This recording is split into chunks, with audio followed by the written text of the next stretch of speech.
엠스님, 자 오늘 몇 학년 수학 가르치죠? 중학교 3학년 수학입니다. 중3 수학. 예. 자 제목부터 한번 들어가 볼까요? 통계 단원인데요. 예. 저희 단원 제목은 저번에 짠 게 통계로 보는 세상이었거든요. 네. 근데 의사결정 들어가죠. 네. 통계로 보는 세상. 네. 통계로 보는 세상에서 의사결정하고 잘 연결되나요? 통계로 네. 보는 세상. 네. 통계로 보는 세상. 보는 세상. 그러면은 렌즈는 저희가 잡은 건 일단 저희 3명이 잡은 건 대표값 정할 때 여러 가지 자료들의 형태를 봐야 되니까 패턴? 네, 패턴 봤고요. 예. 그 다음에 또 저희가 그때 추론. 추론. 네, 그리고 좀 더 크게 봐서는 나중에 의사결정을 해서 이렇게 봤어요. 자, 보통 한 2개 정도 가져가는데 만약에 하나를 드롭한다면은 패턴, 추론, 의사결정. 근데 제 생각에는 패턴을 보고 추론을 해서 그걸 바탕으로 의사결정을 하는 단계라 사실 하나를 좀 빼는 게 그러면은 그 통계 조사 사이클 돌리잖아요. 네. 그리고 독서하면서 질문 찾고. 네. 그랬을 때 저는 3개 다 필요한 거. 필요는 한데 패턴보다는 추론. 쪽이 조금 더 강하지 그러면 이따 독서가 들어가서 이따 하다가 3개를 다 가져갈지 2개로 줄일지 보겠습니다. 네. 첫 번째 목차가 첫 번째 목차는 대표값하고. 이거 시옷 들어가나요? 네. 대표값. 삼포도. 삼각과 삼보다랑 같이 묶여 있어요. 네. 두 번째는 상관관계. 삼점도 산점도와 상관관계.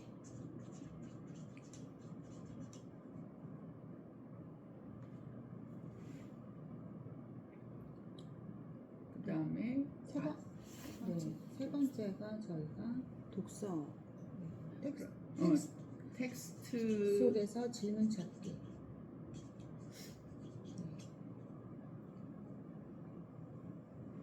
네 번째가 저희가 총괄평가로 통계 프로젝트. 네.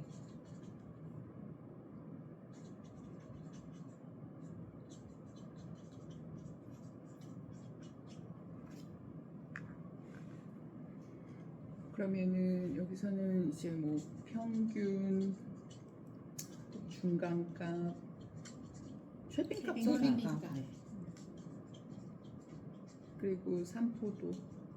그래서 여기서는 무엇을 보통 모색하죠? 이런 것들을 계산하고 그리면서 상황에 따라서 어떤 값이 적정한지 어떤 선택의 문제가 있고 그리고 이 값들의 특징 그러면은 특징? 극단적인 값이 있을 때는 자료의 그 중심으로 중앙값이 적절하다.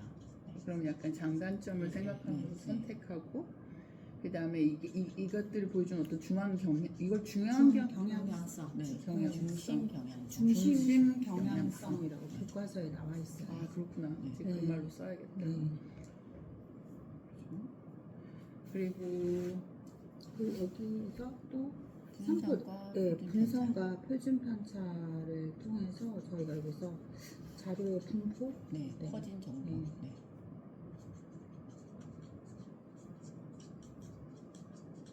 네. 저 오늘 이런 거 관련된 카드 갖고 왔는데.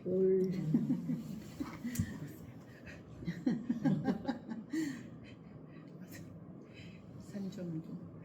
이게 사실 그 데이터의 유형 중에 이변량이죠. 이변량이라는 거를 우선 캐치해야 되는 부분이 조금 중요하고 관계. 또 무슨 선형관계. 네? 선형관계. 선형 우리가 보통 선형 보죠. 그러면 네, 이제 네. 관계에서 뭐 음이다, 양이다 이런 거 네, 하나요? 네, 네, 네. 네. 네, 하는 그리고 주제선도 약간 강도도 뭐 아주 강한 음의 관계다 이렇게 말하는 그거는 아직까지 없어졌어요. 없어졌어. 네. 왜냐면 R이 뭐 네. 어쩌고 저쩌고 그러면 추세선 그리고 여기 산점도와 상관관계에서는 사실 상관관계의 수치를 애들이 구하기가 좀 힘들어서 저희가 공학적 도구 사용해서 하거든요. 그래서 여기 대표값 3포드는 굳이 필요가 없는데 저기에서는 공학적 도구 사용을 좀 강조하더라고요. 교육과정에서. 맞죠? 네. 그래서 이제 나중에 논소설 같은 거 할 때 실제 R을 구하는 방식과 공학 도구를 비교하는 그런 식도 가능하고 네, 그렇게 해보고 그냥 개인 탐구겠지. 그렇죠. 네, 네. 자, 텍스트 속 이제 독서인데 독서를 어떻게 텍스트를 몇 개를 정해서 아이들이 선택하나요? 어떤 식으로? 그러니까 책을 이제 저희가 한 5권 정도 선별을 했어요. 그래서 좀 다양한 독서를 좀 했으면 좋겠다. 그래야 사실 아이들 질문이 조금 폭이 넓어지니까 그 5권이 뭐 아주 수학적인 책도 한 2권 정도 있고 그 다음에 예술과 관련된 통계도 있고 아주 사회과학적인 것도 있고 그리고 몇 년 전에 엄청 베스트셀러인 책도 있고 해서 좀 아이들한테 골라서 방학 때 미리 좀 읽어오도록 했고 그 다음 할 예정이고 그 다음에 이제 개학하고 나면 이제 그 중에 저희 이 통계를 보는 요 통계 다른과 관련된 부분이 좀 일부여서 그 부분을 발췌해서 발췌록을 읽히려고 하는데 그 발췌록을 선택하는 건 아이들한테 맡기려고요. 본인이 이제 중3이니까 아이들이 진로에 대해서 좀 고민이 많아서 뭐 수학 이렇게 과학 중점학교나 또는 수학과학적으로 가는 애들은 좀 아주 수학적인 책, 그 다음에 요즘 아이들이 디자인이나 이런 데 관심 되게 많아서 그런데 가는 아이들은 좀 미술과 관계된 책, 그 다음에 또 자사고나 뭐 좀 이런 전국형 자사고 이쪽으로 가는 아이들은 사회과학적인 책으로 좀 이렇게 추천해주고 아이들이 선택해서 읽히려고 합니다. 예, 그래서 진로 조정. 네. 그래서 일부러 이렇게 배경 지식을 쌓고 약간 진로 맞춰서 질문을 찾는데 좀 의미를 갖는 것이죠. 지금. 뭐 그렇다기보다는 아이들이 이제 중학교 아이들은 자아가 본인이 너무 중요해서 이게 뭔가 맥락이 맞닿을 때도 본인이 거기에 맥락 속에 들어가 있어야 관심을 가지고 훨씬 더 좀 진지하게 고민하더라고요. 그래서 아이들의 약간 그 학생 맥락에 맞닿게 책도 좀 추천하면 애들이 책을 좀 더 관심 있게 읽어서 일부러 그렇게 선정을 했어요. 네. 굉장히 참신 포인트인 거고요. 네. 참신. 책이 없으면 너무 아이들이 생각할 수 있는 범위가 너무 이렇게 한정적인데 교과서 네. 내용이 많지 않아서 네, 네. 이걸 통해서 되게 확장이 많이 네, 될 것 같아서 맞아요. 되게 좋은 것 같습니다. 자, 그러면은 통계 프로젝트는 보통 우리나라에서는 어떤 사이클로 하나요? 뭐 예를 들면 질문으로 시작해서 이렇게 가나요? 주제를 정해서 보통은 질문 없이 이제 선생님들이 던져주거나 애들이 그냥 관심 있는 주제로 선정하는데 저희는 좀 다른 게 저 텍스트에서 질문을 찾고 그 본인의 탐구 질문에 맞춰서 본인이 사이클을 좀 정해야 될 것 같아요. 어떤 팀은 자료조사가 필요하고 어떤 팀은 사실 자료조사가 이렇게 빅데이터가 아니라 뭐 신문기사나 이런 거 검색해야 될 수도 있고 하니까 약간 본인이 찾은 탐구 질문에 따라서 사이클이 좀 달라질 것 같긴 합니다. 오늘 우리 워크숍도 탐구집이잖아. 근데 여기서도 네, 맞아요. 네, 네, 네, 네. 네, 맞습니다. 네, 그래서 저희도 배운 거 한번. 아니 이게 수학은 그렇네요. 정말 아이들이 질문을 찾고 탐구 주기를 실천할 수 있는 단원이 그렇게 많지 않은 것 같아요. 맞아요. 네. 근데 진짜 근데 스태츠 통계 진짜 진심인 나라 영연방 쪽은 아예 통계를 빼잖아. 네. 과목을 미적분하고. 그래서 네. 고등학교 때 책이 2권이야. 아, 그러니까 이게 분량이 1대1이야. 그러니까 그런 건 참 시사점이 있어. 왜 그렇게 가르치지? 서로 추론 방식이 다르다고 그렇게 얘기하긴 하더라고요. 네, 수학적 추론이랑 통계적 추론의 방식이 다르다. 네. 그래서 수학을 좋아하는 애들은 또 통계를 싫어하기도 하고 수학을 별로 안 좋아하는데 통계를 좋아하는 애들도 있고. 그쵸. 네. 그러기도 하고 사실 어떻게 보면 이제 저는 약간 이 3학년 단원을 가리키면서 좀 주안점을 두는 게 뭐냐면 아이들이 이제 미디어에 너무 많이 노출돼 있고 또 미디어에 의해서 조작되는 환경도 사실은 일상화돼 있는데 이제 그거를 좀 그 의도나 저희까지 한번 좀 들춰보는 교육 과정을 한번 해보면 아이들이 조금 더 위에서 좀 조망하는 시선을 좀 갖게 되지 않을까? 그런 유일한 단원이지 않을까 저는 네. 그렇게 생각합니다. 특히 중3은 이때까지 초등학교하고 중학교 때 배웠던 걸 다 종합할 수 있는 또 그런 학년이기도 하니까 이런 프로젝트를 조금 의미 있게 다루는 것도 좋을 네. 것 같아요. 맞아요. 근데 이제 이 프로젝트 때 아이들이 비교할 건지 관계를 볼 건지도 아니면 둘 다 할지도 이제 네, 선- 선정하는 그쵸, 거죠. 그쵸. 주제에 따라서 네. 달라지고. 근데 그 과제 문항에 어느 정도 요건을 넣으실 거죠. 뭐를 다루고 네, 네, 네. 뭐, 예.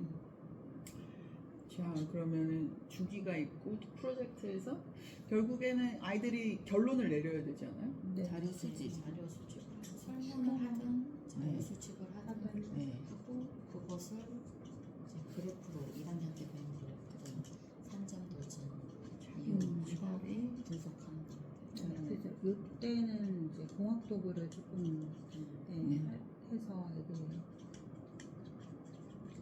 그래가지고 추론으로 가서 결론 네, 나오고 재현할 것은 재현. 제안을 네. 그래서 거기서 보고- 이제 의사결정도 나올 네, 수 있을 그래서 것 같아요. 보고서가 나와야 되는데 보고서 양식도 사실 좀 자유도에 질문에 맞는 보고서 양식을 좀 자유도 있게 주려고 합니다. 그러면은 의사결정은 사실 이게 저는 이게 그런 거거든요. 막 수학자가 의사결정까지 하는가? 추론해서 결론을 내리고 나서 그거를 주면 실제로 결정은 정책을 만드는 사람이나 기업가나 아니면 마을 뭐 자치단체나 이런 사람들이 결국에는 결정을 하는 게 아닌가. 그러니까 의사결정 한다까지 수학자라는 주어를 가지고 끌고 가기가 좀 주저스럽더라고요. 저는. 그러니까 우리는 자료를 처리하고 그거에 대한 이런 결론이 나왔어지만 실제로 그걸 우리 논문도 그렇잖아요. 우리가 다 처리해가지고 결론을 내면 결국에는 그게 폴리시 만드는 사람, 애드민 이런 사람들이 보고 이거에 근거해서 무슨 결정을 내리는 거죠. 근데 이제 보통은 학생들이 통계를 생산하는 생산자의 역할도 해야 되지만 그거를 소비할 수 있는 역할도 어쨌든 정보를 보고 우리가 또 결정을 해야 되는 그런 소비자의 역할도 해야 된다. 그래서 둘 다를 해야 된다라고 얘기를 하기 때문에 제 생각에는 이렇게 만드는 과정도 중요하지만 그 자료를 보고 학생들이 의사결정하는 과정도 사실 길러야 될 부분 중에 하나가 아닐까 그런 생각도 있습니다. 생산자와 소비자의 역할 둘 다를 할 수 있어요. 저는 또 하나는 재현을 한다는 거는 우리 팀 내에서의 의사결정이 일단 된 거잖아요. 그렇기 때문에 최종적인 거 그거를 진행을 할지 안 할지는 다른 사람이 결정하지만 재현서를 작성하는 자체가 우리 팀 내에서는 의사결정이 된 거기 때문에 의사결정의 과정이 들어가 있다라고 생각을 하거든요. 그 저희가 짤 때도 지금 이제 큰 테두리는 그러니까 아이들이 텍스트 속에 질문을 찾았으면 그 질문을 바탕으로 이제 고객의 요청서를 아이들이 좀 작성하고 그게 어떻게 보면 아이들이 탐구하는 깃발이 될 수 있죠.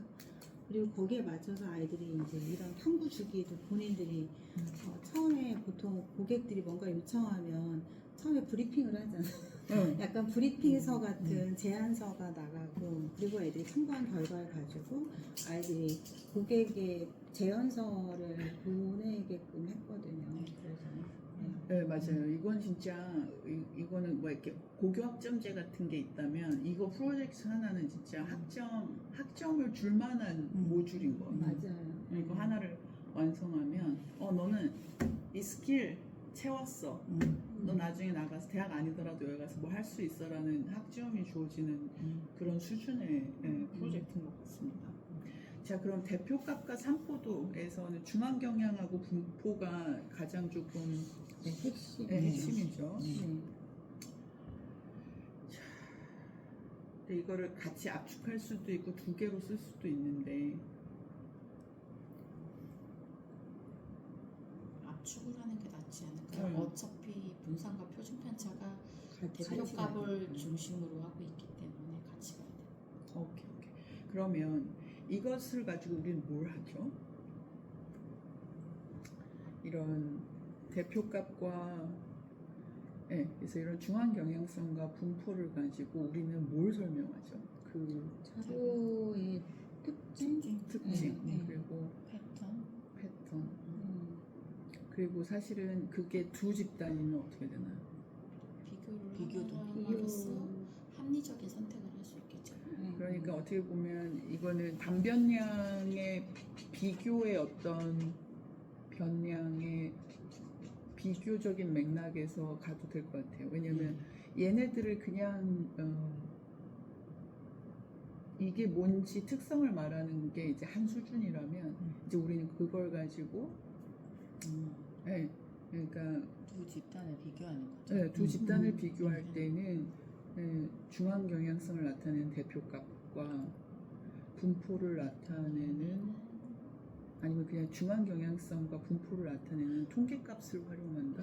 근데 저희가 이제 그 교과서에는 없지만 교사형 지도서에 이제 어떠한 그래프가 있냐면 이 값을 가지고 집단별로 그래프를 그리는 게 있거든요. 그래서 좌쪽으로 치우쳐 있냐, 스큐. 가운데 있냐, 오른쪽으로 치우쳐 있냐, 모양이 그래서 대칭형이냐 그거, 비대칭형이냐. 그래서 데이터를 크게 세 가지를 준비해서 그걸 가지고 그래프로도 그려보거든요. 그러면 아이들이 집단의 중심 경향성과 분포도까지 파악할 수 있다고.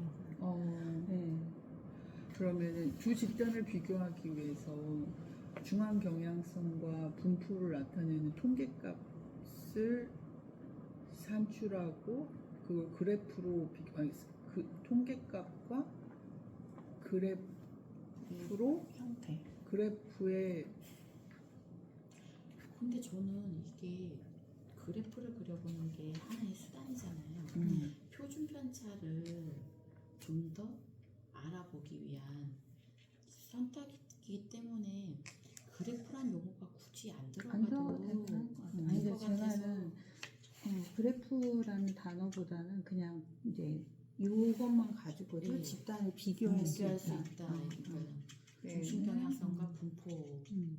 중심 경향성과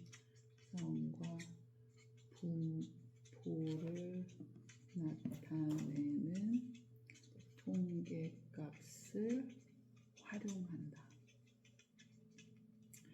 사실 진짜 이 비교까지 가야지 이거의 참맛을 아이들이 느끼는 거거든요. 그 어디였어? 어디 바닷가의 조개하고 저쪽 완도에 있는 조개 같은 조개인데 길이를 다 측정했더니 이렇게 다르더라고. 내지는 우리도 세 집단의 수업을 비교. 여기 그 경북 구미, 충북, 진천, 서울, 영등 보고 저희 삼각편대. 개혁이면 한국 수학과의 트라이앵글. 나는 왜 맨날 바닷가에 조개 따위를 생각하는 거지? 나 이제 물을 떠날 수가 여기 없어. 보면 대도시, 중소도시, 중소도시. 소도시.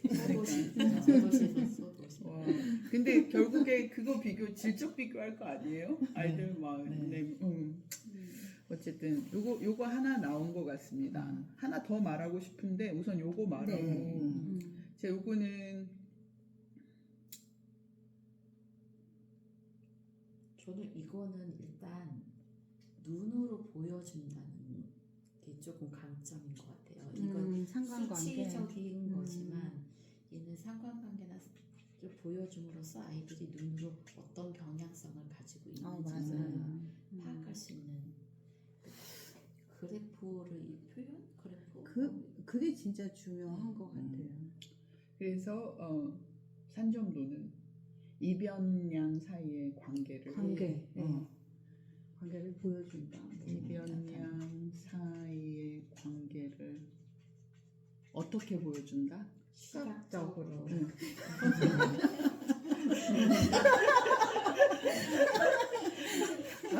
우리 짜고 치는 거 아니야? 그래서 이렇게 하는 와중에 그러니까 약간 사심을 넣으면 전 단변량, 이변량이 어떻게 통계학자들로 하고 어떤 처리를 하게 하는지까지 매듭 짓고 싶어요. 그러니까 단변량 자료는 단변량 데이터는 아니면 데이터란 말 안 쓰고 자료라고. 자료라고 단변량 그러니까 자료의 단변량, 이변량 여부는 통계 과정에 무엇을 결정한다. 그러니까 비교냐 관계를 보느냐잖아요.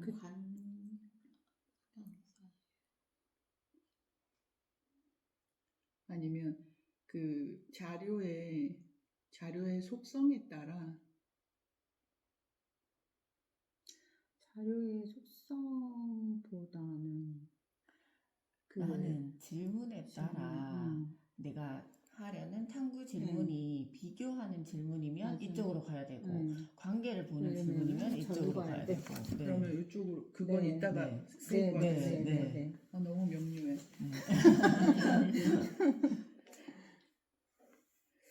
그리고 왜 우리가 이걸 하느냐를 짚으면 될 것 같아요. 이거는 지식일까 과정일까? 과정해 봐야 된다고 생각하는 게 두 개의 지식적인 부분을 봤지만 이 지식적인 부분이 현실하고는 너무 동떨어져 있잖아요. 자료들이 가공되어 있어서 나타내는 거기 때문에 책을 통해서 이제 조금 그것을 확장시키는 역할을 하고 그것이 나중에 프로젝트에 갔을 때 어떻게 내가 사고 확장한 것을 적용할 수 있느냐로 갈 수 있는 문제다 보니까 과정으로 봐야 되지 않을까. 그러면은 여기서 이제 답이 나오신 것 같아요. 그러니까 경험이 좀 비교적 적은 학습자들 그런 통계 학습자들은 질문거리를 그죠? 예, 질문을 통해서 독서 자체가 텍스트. 자신의 그 경험을 확산시키는 그렇지. 거니까. 네. 그래서 아이들한테 이 되게 교과서 몇 페이지 안에 갇혀 있는 이런 맥락을 좀 열어주는 맥락을 거죠. 좀 열어주고 다양한 맥락으로 아이들의 사고를 좀 확장시킬 수 있는 경험을 줄 수 있는 것 같아요. 그러면 텍스트는이라고 하면 텍스트는 질문의 폭과 그쵸. 질을 확장시키며 맥락 텍스트는 맥락을 통해 맥락 아닌데 맥락을 재구성하는 건데. 맞아. 맥락을 어디서 재구성하죠? 아이들이 스스로 텍스트를 읽음으로써 자기 경험과 엮어서 재구성해서 받아들이고 질문을 만들잖아요. 텍스트는 독자로 하여금 자기 맥락화를 하여 실제적 질문을 고안하게 지원한다. 그런 가닥이 있죠. 근데 지금 문장에 부드럽지가 않아서 그렇죠. 근데 아이들이 사실 이 두 개만 위에 있는 지식만 배워도 질문은 충분히 할 수 있는데 되게 뻔한 질문들이 나오거든요. 근데 이제 아까 대표님이 얘기하신 그 질문의 깊이, 그러니까 폭이 진짜 넓어지는 것 같아요.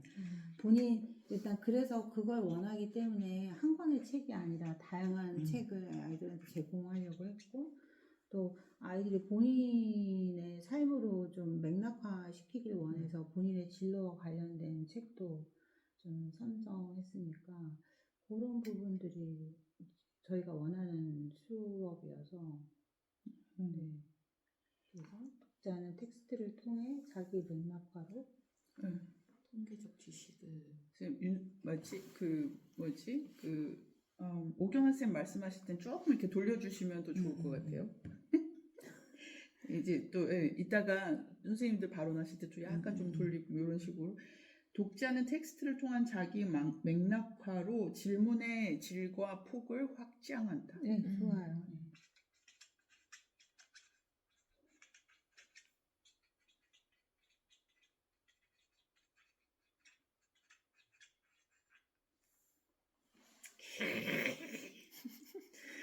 수학의 인문학적 상상력을 네. 불어넣습니다. 거의 그 프렌치 수학자 있잖아요. 소이토스인가 그 옛날에 BBC 아니다 그 사람이 영국 사람인가 그 수학 다큐 찍은 사람도 있어요. 보면 엄청 인문학적으로 풀어서 수학의 레이어를 주는 이런 것도 그런 노력이죠. 자, 우리 그 프로젝트에 대해서는 아이들이 뭘 알아야 되나요? 뭘 터득하면 좋죠 이 과정에서?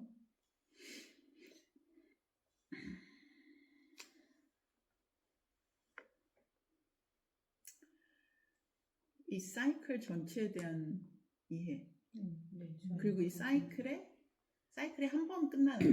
이제 그걸 결론하고 나면 또 다른 질문이 파생되지 않나요? 그거는 아이들이 이제 스스로 결정을 하는 문제고. 그러니까 작년에 이제 이런 프로젝트를 했는데 끝나고 나서 아이들이 좀 더 심화 탐구하겠다고 찾아오는 아이들이 있더라고요. 그래서 저희 레벨 1, 2까지 저희가 갔으면 레벨 3를 아이들이 찾아서 하는 좀 약간 그런 계기도 되는 것 같아요. 그래서 한 두 개 나올 수 있을 것 같은데 네. 하나는 이 어떤 사이클의 어떤 그걸 뭐라 하지? 주기성, 반복성, 아니면 연속성, 아니면 파생.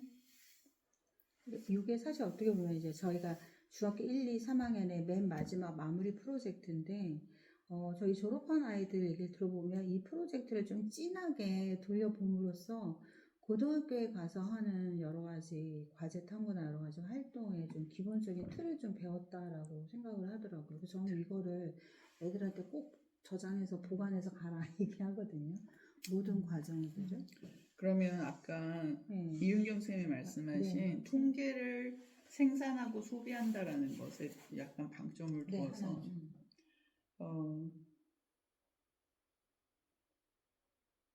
생산, 소비, 통계를 소비한다. 제안서를 내놓으로써 그것을 결정하는 하나의 이제 구성원으로 작용할 수 있는 거잖아요. 그렇죠.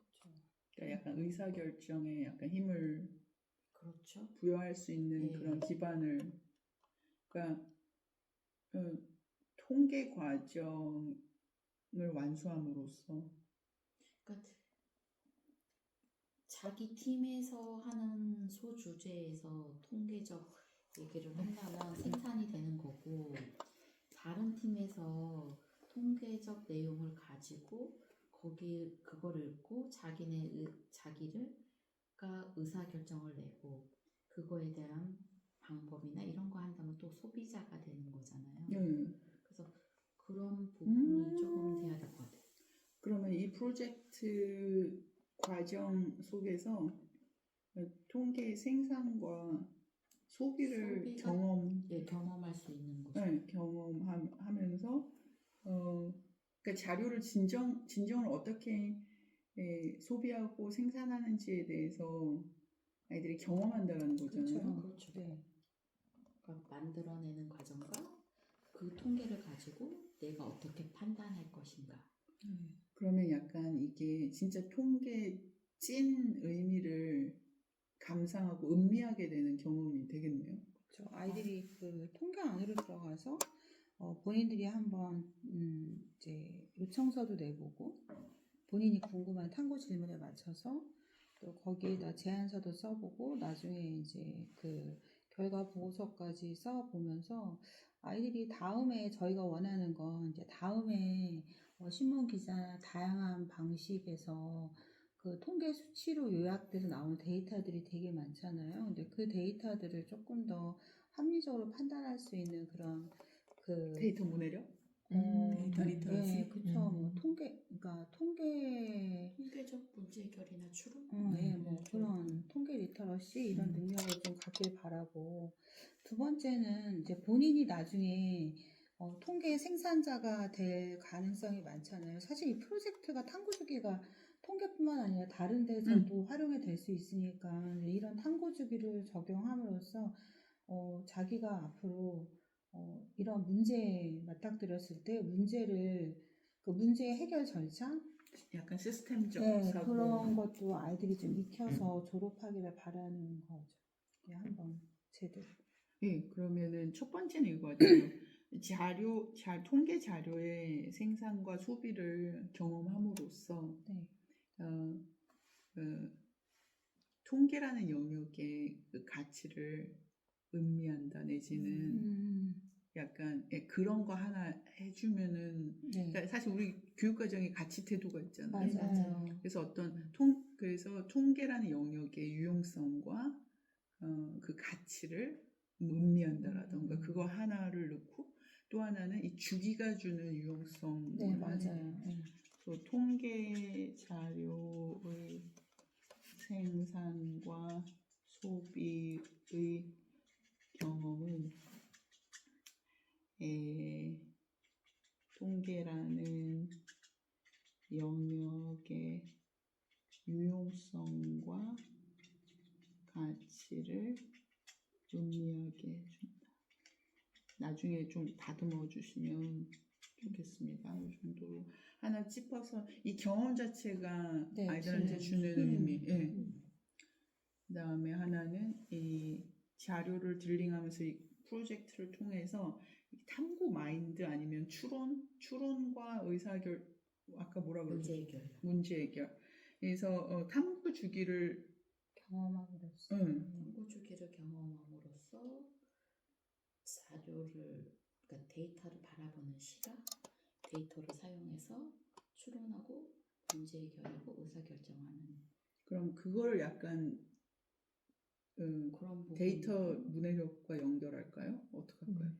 그래도 되고 또 아까 오경화 선생님 말씀하신 것처럼 이런 사이클이 수학 어디에나 적용될 수 있고 수학 바깥에도 적용될 수 있잖아요. 그러니까 이런 사이클을 해본 거의 경험으로서 이제 다른 과목이나 다른 영역에 대한 이제 문제를 해결을 하는데 뭐 시스템적인 사고를 더해준다든가 뭐 이런 쪽으로 가야 되잖아요. 그러니까 그러면 탐구 주기를 전이하는 건가요? 그치. 전이하는 거. 네. 그러면 이제 아이들은 이 과제 끝에 이 프로젝트가 자기한테 어떤 역량을 개발해 줬는지를 하겠죠. 그렇죠. 그 일부러는. 그것도 이렇게 해보면 애들이 졸업하고 나서 고등학교 가서 되게 많은 수행평가에 똑같은 탐구 주기를 쓴다고 하더라고요. 네. 그래서 통계 프로젝트 사이클은 그 주기성이 전이하며 데이터 리터러시? 수행자로 하여금 데이터 문해력이라고 해요, 리터러시라고 해요? 상관없을 것 같아요.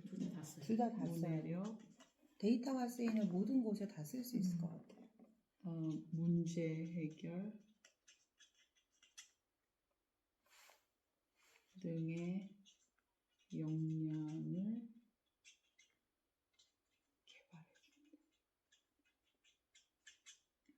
이제 여기서 빼고 넣을 게 있을 것 같은데, 근데 이게 이제 이거를 경험한 학습자들이 내가 이 과정을 통해서 어떤 게 조금 더 개발된 것 같다, 조금 더 신장된 것 같다, 성장한 것 같다, 그 포인트를 말해줄 때 거기에 들어갈 빈칸이죠.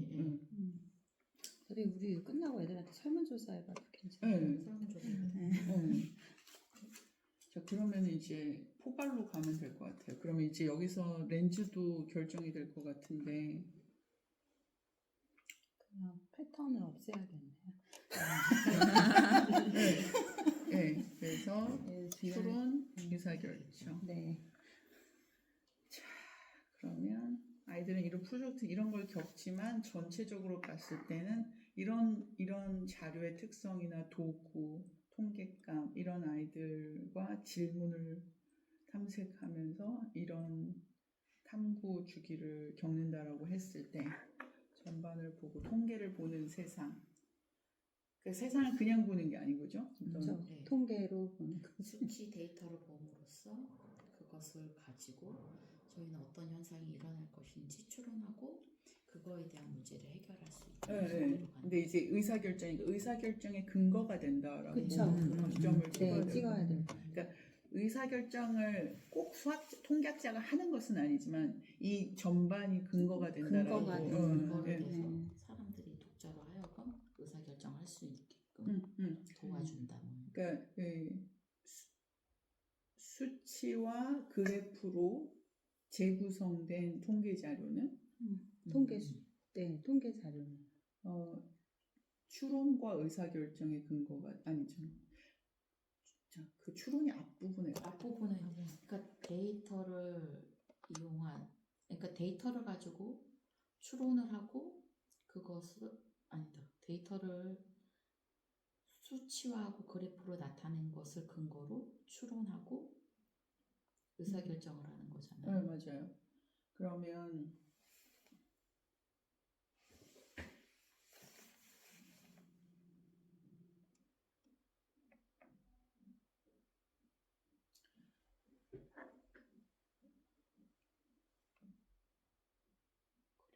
표와 그래프로 표가 아니라 수치와 그래프로 나타낸 데이터. 근데 어떻게 보면 그 여러 가지 뭐 여기에 뭐 순서쌍도 나오고 데이터들도 나오고 그래프도 나오잖아요. 그래서 그거를 하나의 단어로 통계 수치라고 쓰면 안 되나요? 그래프 다 포함해서. 다 포함해서 통계 그래야 조금 포괄적 일반화가 좀 심플해질 것 같아요. 통계 수치로 통계 수치와 그것의 해석은? 네, 그것의 해석. 그게 이제 추론이 되죠. 추론인 거죠. 그러니까 이게 그냥 이렇게 내재된 해석은 의사 결정의 근거가 된다. 그렇죠. 이 앞에 단어 하나 붙였으면 좋겠어요. 어떤 거지? 합리적인. 합리적이고 싶어요.